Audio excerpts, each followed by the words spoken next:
में अनलॉक 1 की शुरुआत हो चुकी है। जी हां दोस्तों, आज से अनलॉक 1 शुरू हो चुका है और साथ ही साथ देश में मंदिर, मस्जिद, शॉपिंग मॉल और रेस्टोरेंट, होटल सब खुल चुके हैं। अनलॉक 1 में आप इन जगहों में किन सावधानियों के साथ जाएंगे और आपको किन चीजों का ध्यान रखना होगा, ये सभी बातें जानने के लिए हमारी वीडियो देखते रहिए। आज हम आपको देश भर में लॉकडाउन 5 से जुड़ी हर छोटी से छोटी खबर देने वाले हैं। इसी के साथ एक बार चीनी बीमारी से संक्रमितों का आंकड़ा भी देख लेते हैं। दोस्तों, संक्रमितों के मामले में महाराष्ट्र ने चीन को भी पीछे छोड़ा। देश में अब तक 2.57 लाख केस, 24 घंटे में रिकॉर्ड 10,884 मरीज बढ़े और इन आंकड़ों में हर घंटे ही इजाफा हो रहा है। इसी बीच देरी न करते हुए बढ़ते हैं आज की खबरों की तरफ। आज देखेंगे चीनी बीमारी से ठीक होना है तो इन चीजों का सेवन जरूर करें, जाने पूरी लिस्ट। और दिल्ली में अब बिना आईडी प्रूफ के नहीं किया जाएगा चीनी बीमारी का इलाज, केजरीवाल ने दिया आदेश। आगे देखेंगे देश में 15 अगस्त के बाद खुलेंगे सभी स्कूल, केंद्र सरकार ने जारी किया आदेश। साथ ही साथ रेलवे में नौकरी के कई विभागों में निकली है वैकेंसी, जल्द करें आवेदन। और लॉकडाउन में महंगाई की मार, 2 गुना हुए प्याज के भाव। सभी खबरों को विस्तार से जानने के लिए बने रहिए हमारे साथ। लेकिन उससे पहले इस वीडियो को बनाने में मुझे बहुत मेहनत लगती है और इस मेहनत के लिए वीडियो को आप एक छोटा सा लाइक जरूर कर दें। बिना देरी के लिए चलते हैं आपको हमारी आज की सबसे पहली खबर की तरफ। चीनी बीमारी से ठीक होना है तो इन चीजों का सेवन जरूर करें। दोस्तों, जैसा कि आप जानते हैं पूरी दुनिया में चीनी बीमारी का खौफ फैला हुआ है और दुख की बात यह है कि अभी तक इसकी वैक्सीन नहीं निकाली गई है। ऐसे में दिन ब दिन मरीजों का इजाफा होते देख लोगों में डर बैठ गया है कि उन्हें कहीं ये बीमारी ना पकड़ ले। इसी के साथ लोगों के दिलो दिमाग के अंदर यह भी सवाल है कि आखिर बिना वैक्सीन के चीनी बीमारी ठीक कैसे हो सकती है। तो आज हम आपको इस सवाल का जवाब दे देते हैं। दोस्तों, ये कमाल है आपकी बॉडी की इम्यूनिटी का, आपके शरीर की रोग प्रतिरोधक क्षमता के हिसाब से चीनी बीमारी आप पर असर करती है। इसी के चलते सरकार ने 10 साल से छोटे बच्चों को और 60 साल से बड़े बूढ़ों को घर पर रहने के आदेश दिए हैं, क्योंकि इनके अंदर ये क्षमता काफी कम होती है। यदि आपको किसी तरह की बीमारी है जैसे कि डायबिटीज, कैंसर, एड्स या कोई अन्य गंभीर बीमारी, तो चीनी बीमारी का असर आप पर ज्यादा होगा और जान जाने का खतरा भी हो सकता है। अगर आप भी चीनी बीमारी से बचना चाहते हैं तो इन चीजों का सेवन बिल्कुल न करें। शराब, फास्ट फूड, सोडा से भरे drink, refined oil, chips, Kurkure जैसे प्रोसेस्ड फूड, कॉफी, मिठाइयां और भी पैक्ड सामग्री। यदि आपको चीनी बीमारी से खुद को बचाकर रखना है तो घर पर पकी हुई ताजा सब्जियां आपके लिए बहुत अच्छी साबित होंगी। दिल्ली में अब बिना आईडी प्रूफ के नहीं किया जाएगा चीनी बीमारी का इलाज, केजरीवाल ने दिया आदेश। सीएम अरविंद केजरीवाल ने महामारी के दौरान दिल्ली के सरकारी और प्राइवेट अस्पतालों में सिर्फ दिल्ली वालों का इलाज होने का रविवार को ऐलान किया। केजरीवाल ने कहा कि दिल्ली में केंद्र सरकार द्वारा संचालित अस्पतालों में सबका इलाज होगा और यदि दूसरे राज्यों के लोग कुछ विशेष ऑपरेशंस के लिए दिल्ली आते हैं तो उन्हें निजी अस्पतालों में उपचार कराना होगा। दिल्ली सरकार ने गाइडलाइंस जारी करते हुए 7 तरीके बताए हैं जिनके जरिए आप प्रूफ दे सकते हैं कि आप दिल्ली के नागरिक हैं। दिल्ली का वोटर आईडी कार्ड, मरीजों का ration card, driving licence, income tax return और पासपोर्ट, नए पानी, बिजली, टेलीफोन, गैस कनेक्शन बिल, किसान card, post office passbook, post office से प्राप्त किया हुआ कोई लेटर जिसमें मरीज के घर का पता हो। अगर कोई बच्चा है या नाबालिग है तो उसके माता पिता के कागजात या 7 जून 2020 से पहले का आधार कार्ड। दोस्तों, इस चैनल पर हम आपको देश और दुनिया भर की सबसे बड़ी खबरें सबसे पहले बताते हैं। अगर आपको भी दुनिया भर की खबरें सबसे पहले चाहिए तो चैनल को बिना भूले नीचे दिए गए लाल बटन को दबाकर सब्सक्राइब जरूर कर दें और बेल आइकन प्रेस कर दें। देश में 15 अगस्त के बाद खुलेंगे सभी स्कूल, केंद्र सरकार ने जारी किया आदेश। केंद्रीय मानव संसाधन विकास मंत्री रमेश पोखरियाल ने कहा है कि स्कूलों और कॉलेजों को अगस्त 2020 के बाद फिर से खोला जाएगा। हो सकता है कि 15 अगस्त के बाद स्कूल खुल जाएं। रमेश पोखरियाल ने एक इंटरव्यू में कहा, 15 अगस्त तक सभी परीक्षाओं के परिणाम घोषित करने की कोशिश कर रही हैं। उसके बाद ही स्कूलों को खोला जा सकता है। मार्च में लॉकडाउन लागू होने के बाद से स्कूल कॉलेज पूरी तरह से बंद कर दिए गए थे, उनमें परीक्षाएं भी रोक दी गई थी। बोर्ड की बाकी परीक्षाएं जुलाई में कराई जाएंगी। सभी नतीजे अगले महीने तक जारी कर दिए जाएंगे। पोखरियाल ने कहा, महामारी के कारण स्कूल कॉलेजों में ऑनलाइन पढ़ाई भी कराई जा रही है। उन्होंने कहा, सीबीएसई ने 10वीं और 12वीं की बची हुई परीक्षाओं में छात्रों को उनके स्कूल में ही परीक्षा देने की छूट दे दी है ताकि किसी को परेशानी ना हो। इस वीडियो को देखते रहिए दोस्तों, क्योंकि आगे आने वाला है जनधन खाते रखने वाले ध्यान दें, जल्द से निकालें अपनी आखिरी।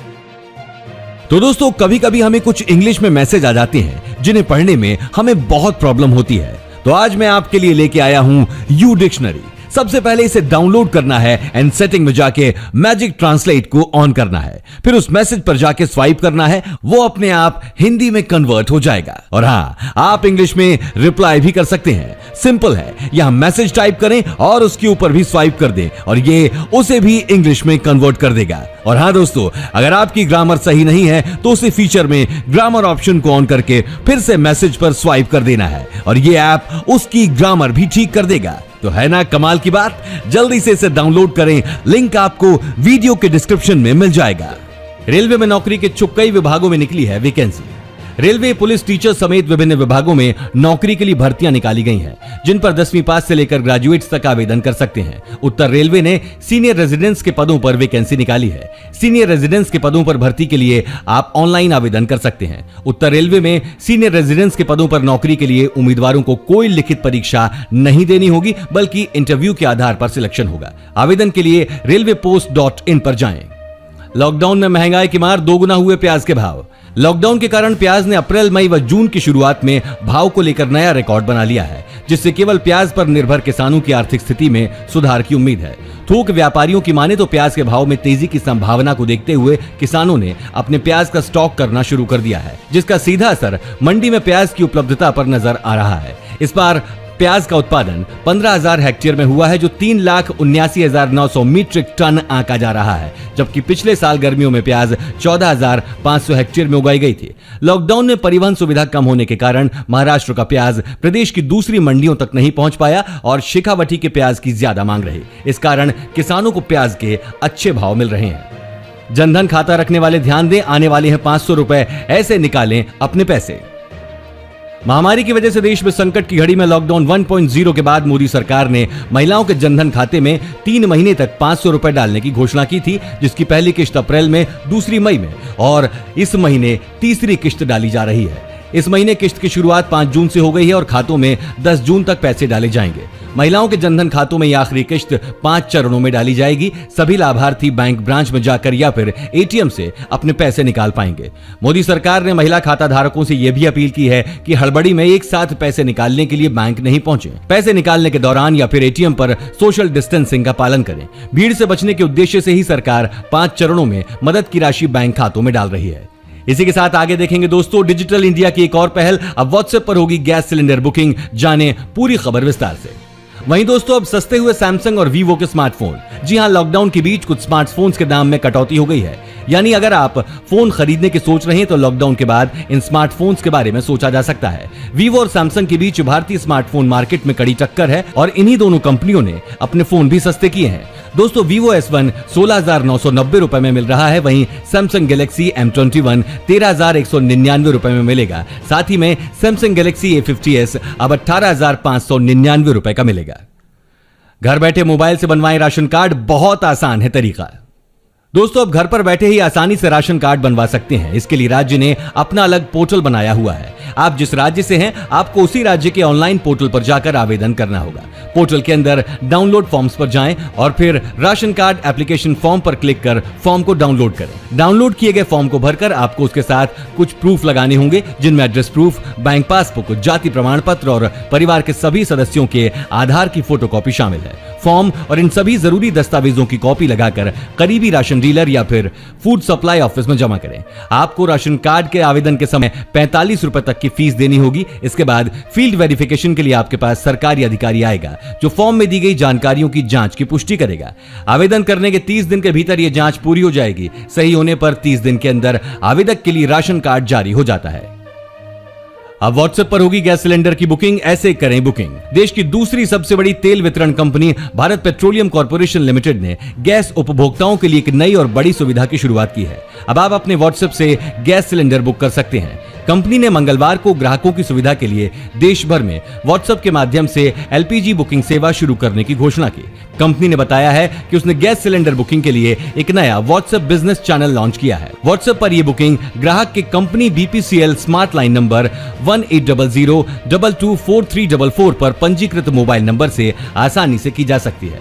आगे देखेंगे, ऑटो और ई रिक्शा ने 50% बढ़ाया किराया, जानिए रेट। 10 जून से शुरू हो रहा है राम मंदिर का निर्माण, महामारी के बीच बड़ा कार्यक्रम। दोस्तों, महामारी के बीच सालों से चली आ रही बहस पर 10 जून को पूरी तरह से पूर्ण विराम लग जाएगा।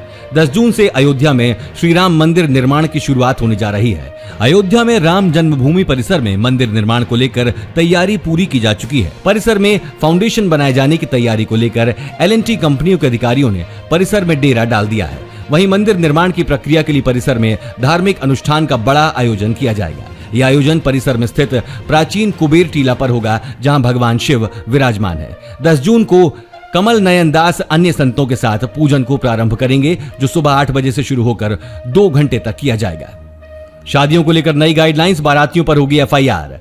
देश भर में महामारी के चेन तोड़ने के लिए लॉकडाउन किया हुआ है। केंद्र सरकार ने शादी जैसे आयोजनों पर बहुत पहले से पाबंदी लगा रखी है, लेकिन प्रशासन की अनुमति के बाद कुछ लोगों की मौजूदगी में शादी हो सकती है। लेकिन पिछले दिनों मध्य प्रदेश के भोपाल में एक शादी समारोह में दुल्हन के चीनी बीमारी से पॉजिटिव मिलने से हड़कंप मचा हुआ है, जिसके बाद राज्य सरकार ने शादियों को लेकर नई गाइडलाइंस जारी की है। सरकार ने पुराने आदेश को संशोधित करते हुए शादी बारात में बसों की अनुमति जारी नहीं करने का फैसला लिया है। मध्य प्रदेश के गृह मंत्री नरोत्तम मिश्रा ने कहा कि शादी समारोह में ज्यादा भीड़ होने से संक्रमण का खतरा बढ़ता जा रहा है। ऐसे में अब शादी बारात में किसी तरह की गाड़ी और बस चलाने की अनुमति नहीं दी जाएगी। सभी को शादी समारोह की नई गाइडलाइंस का पालन करना होगा, अन्यथा उसके खिलाफ कार्रवाई अमल में लाई जा सकती है। उन्होंने बताया, बारात में निर्धारित संख्या से अधिक लोगों को ले जाने पर FIR दर्ज होगी।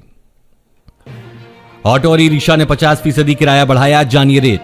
ऑटो व ई-रिक्शा चालकों ने 50% तक किराया बढ़ा दिया है। महामारी को देखते हुए प्रशासन ने ऑटो व ई-रिक्शा चालकों को 3 से अधिक सवारियां नहीं बिठाने के निर्देश दिए हैं। ऐसी स्थिति में चालकों के लिए ऑटो के तेल का खर्चा निकालना भी मुश्किल हो गया था। इसको देखते हुए ऑटो व ई-रिक्शा चालकों ने किराए में बढ़ोतरी कर दी है। बस व जीपों का संचालन नहीं होने से ऑटो व ई-रिक्शा चालकों को सवारियों के लिए कड़ी मशक्कत करनी पड़ रही है। हालत यह है कि पूरे दिन मेहनत करने के बाद भी चालक तेल व मरम्मत का खर्चा तक नहीं निकाल पा रहे हैं।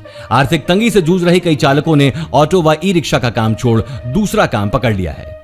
साथ ही देखेंगे दोस्तों, आज से शुरू होगा प्राइवेट बसों का संचालन। जानिए क्या बातें ध्यान में रखने की है जरूरत। आज से खुलेंगे होटल, रेस्टोरेंट और शॉपिंग मॉल। चीनी बीमारी से बचना है तो एंट्री एग्जिट का तरीका जरूर जान लें। देश भर में एक लंबे लॉकडाउन के बाद अब अनलॉक 1.0 के तहत आज से ऑफिस, रेस्टोरेंट, होटल और शॉपिंग मॉल्स आदि खुल जाएंगे। सरकार ने साफ कहा है कि गाइडलाइंस की सभी शर्तों का पालन करना अनिवार्य होगा। इसे कहीं भी आने जाने वालों को ध्यान में रखना होगा। 2 व्यक्तियों के बीच कम से कम 6 फीट की दूरी मेंटेन करने के साथ ही फेस मास्क पहनना अनिवार्य होगा। होटल या रेस्टोरेंट के एड्रेस पर हैंड सैनिटाइजर और थर्मल स्क्रीनिंग की व्यवस्था करनी होगी और केवल बिना लक्षण वाले स्टाफ और गेस्ट्स को ही अंदर जाने की अनुमति मिलेगी। सभी होटल्स या रेस्टोरेंट में पेमेंट के लिए कॉन्टैक्टलेस विकल्प को चुनना होगा। सभी जगहों पर लगातार सफाई करनी होगी और खाने के लिए रूम सर्विस या टेक अवे को बढ़ावा दिया जाएगा। असम में बाढ़ से बुरे हैं हालात, 50,000 से ज्यादा लोग हुए प्रभावित। असम में बाढ़ के हालात रविवार को भी गंभीर बने रहने के साथ ही अब भी 6 जिले के 60,000 लोग प्रभावित हैं। अधिकारियों ने कहा कि लखीमपुर जिले में बाढ़ का पानी कम हुआ है, लेकिन 2 नए जिले धेमाजी और पश्चिम कार्बी में पानी घुस गया। असम राज्य आपदा प्रबंधन प्राधिकरण की दैनिक बाढ़ रिपोर्ट के मुताबिक बाढ़ के कारण धेमाजी, गोलापारा, नगांव, होजाई, पश्चिम कार्बी, आंगलांग और कछार जिले के 59,840 लोग प्रभावित हैं। सूत्रों के मुताबिक पिछले 24 घंटे में गोलपारा में 5 लोगों को बचाया गया है। वर्तमान में 103 गांव बाढ़ की चपेट में हैं और 6,439 हेक्टेयर में लगी फसल बर्बाद हुई है। आज से शुरू होगा प्राइवेट बसों का संचालन। जानिए क्या बातें ध्यान में रखने की जरूरत है। मुजफ्फरनगर में सोमवार को विभिन्न रूटों पर प्राइवेट बसों का संचालन शुरू हो जाएगा। Muzaffarnagar Saharanpur Roorkee motor operators union के सचिव ब्रह्मा सिंह मलिक ने बताया कि लॉकडाउन के बाद सोमवार से प्राइवेट बसों का संचालन शुरू हो रहा है। उन्होंने बताया कि मुजफ्फरनगर से रोहाना, देवबंद, नागल, गागलहेड़ी, सहारनपुर रूट पर बसों का संचालन शुरू किया जाएगा। उन्होंने बताया कि रूट की सभी बसों को सैनिटाइज करा दिया गया है तथा सोशल डिस्टेंस का ध्यान रखा जाएगा। स्टाफ को ग्लव्स, मास्क आदि देते हुए बसों में सीटों की क्षमता के अनुसार ही यात्रियों को बिठाया जाएगा। प्रत्येक बस को चलाने से पहले सैनिटाइज कराया जाएगा। इसी के साथ दोस्तों, देश भर की खबरों के बाद एक बार विदेश की खबरें भी जान लेते हैं। अमेरिका और पाकिस्तान से कुछ बड़ी खबरें निकल कर आ रही हैं। अमेरिका में हिंसा जारी, प्रदर्शनकारी बोले आप हमारे राष्ट्रपति नहीं। एक अश्वेत नागरिक की मौत के बाद अमेरिका में भड़की हिंसा थमने का नाम नहीं ले रही है। लोग अभी भी सड़कों पर प्रदर्शन कर रहे हैं। प्रदर्शनकारियों ने मियामी में डोनाल्ड ट्रंप के गोल्फ रिजॉर्ट को घेर लिया। उन्होंने अपने हाथों में तख्तियां पकड़ रखी थी जिस पर लिखा था कि बंकर बॉय मत बनो। ऐसा कहने के पीछे लोगों का आशय यह था कि पिछले दिनों जब वॉशिंगटन में प्रदर्शनकारी उग्र हो गए थे तो कुछ समय के लिए राष्ट्रपति ट्रंप को सुरक्षा के लिहाज से व्हाइट हाउस में बंकर में शरण लेनी पड़ी थी। वहीं दूसरी तरफ कुछ प्रदर्शनकारियों ने ब्लैक लाइव्स मैटर आंदोलन के पक्ष में नारे लगाते हुए अमेरिकी राष्ट्रपति डोनाल्ड ट्रंप के खिलाफ तख्तियां लिए हुए थे जिनमें लिखा था, आप हमारे राष्ट्रपति नहीं है। कर्ज में डूबा पाकिस्तान, गरीब पाकिस्तान के पास कर्मचारियों को वेतन देने के लिए भी नहीं है पैसे। महामारी के बीच पाकिस्तान अपने सरकारी कर्मचारियों के वेतन को स्थिर रखने और नए बजट में प्राथमिक घाटे को कम रखने के लिए कर्ज के बोझ से जूझ रहा है। पाकिस्तान के स्थानीय समाचार पत्र एक्सप्रेस ट्रिब्यून की रिपोर्ट के अनुसार आईएमएफ सख्त तौर पर पाकिस्तान को राजकोषीय स्थिति में सुधार के लिए कदम उठाने के लिए कह रहा है, लेकिन पाकिस्तान के लिए आईएमएफ के निर्देशों का पालन करना मुश्किल हो रहा है। गौरतलब है कि पाकिस्तान सार्वजनिक ऋण के बोझ से जूझ रहा है। पाकिस्तान का सार्वजनिक ऋण उसकी अर्थव्यवस्था के आकार के 90% तक पहुंच गया है। पाकिस्तान के सार्वजनिक कर्ज के बढ़ने और 20 देशों से उसकी कर्ज राहत के फैसले के बाद आईएमएफ ने पाकिस्तान को सरकारी कर्मचारियों के वेतन को फ्रीज करने के लिए कहा है। पाकिस्तानी सरकार आईएमएफ की इस मांग को मानने के लिए तैयार नहीं है और इसका विरोध कर रही है। पाकिस्तानी सरकार का मानना है कि देश में बढ़ती महंगाई के कारण लोगों की वास्तविक आय का नुकसान हुआ है। दोस्तों, आपको क्या लगता है, सरकार लॉकडाउन दोबारा से शुरू कर सकती है या नहीं? अपना जवाब नीचे कमेंट में जरूर बताएं और साथ ही उसका कारण भी बताएं। इसी के साथ अगर आपको ऐसे ही न्यूज हर रोज अपने मोबाइल फोन पर चाहिए तो बिना भूले हमारे चैनल को नीचे लाल बटन को दबाकर सब्सक्राइब जरूर कर दें और साथ में बेल आइकन प्रेस करना न भूलें। धन्यवाद।